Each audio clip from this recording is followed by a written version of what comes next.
रात का आखिरी स्टेशन ये कहानी आर्यन की है, जो शहर में देर रात काम करके अक्सर आखिरी मेट्रो पकड़ता था। आज भी रात के 12 बज चुके थे। प्लेटफॉर्म पर भयानक सन्नाटा था। हवा में एक अजीब सी ठंडक थी, जबकि बाहर गर्मी का मौसम था। जैसे ही मेट्रो स्टेशन पर रुकी, आर्यन ने देखा कि ट्रेन का आखिरी डिब्बा पूरी तरह खाली था, जबकि बाकी डिब्बों में इक्का दुक्का लोग बैठे थे। आर्यन जल्दी में था, इसलिए वो खाली डिब्बे में चढ़ गया।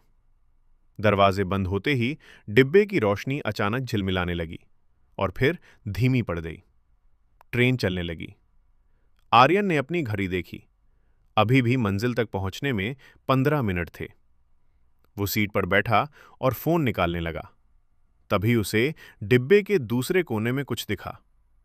एक बूढ़ी औरत जो जमीन पर बैठी थी। उसकी पीठ दरवाजे की तरफ थी और उसके बाल खुले हुए थे, जिससे उसका चेहरा दिखाई नहीं दे रहा था। आर्यन को अजीब लगा। आधी रात को कोई जमीन पर ऐसे क्यों बैठेगा? उसने अपनी नजरें हटाईं, ये सोचकर कि शायद वो थकी हुई होगी। अगले स्टेशन पर ट्रेन रुकी, लेकिन कोई दरवाजा नहीं खुला। ट्रेन बस 30 सेकंड के लिए खड़ी रही और फिर आगे बढ़ गई।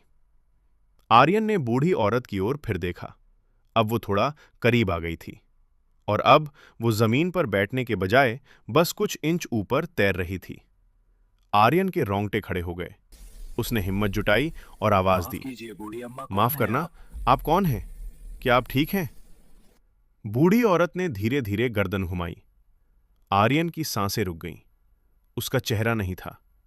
जहां आंखें और मुंह होने चाहिए, वहां सिर्फ चिकनी सूखी त्वचा थी। और फिर उस चेहरे के बीच से एक धीमी कर्कश आवाज आई, तुमने सोचा तुम इस आखिरी स्टेशन से बच जाओगे? ट्रेन अचानक जोर से एक झटके के साथ रुक गई। सारी बत्तियां बुझ गईं। चारों ओर सिर्फ अंधेरा और बूढ़ी औरत के तैरने की सरसराहट की आवाज थी। और फिर एक चीख, जिसे सुनने वाला स्टेशन पर कोई नहीं था। अगले दिन आखिरी मेट्रो का वो डिब्बा स्टेशन पर खाली पाया गया। आर्यन का बैग उसकी सीट के नीचे था, लेकिन आर्यन गायब था।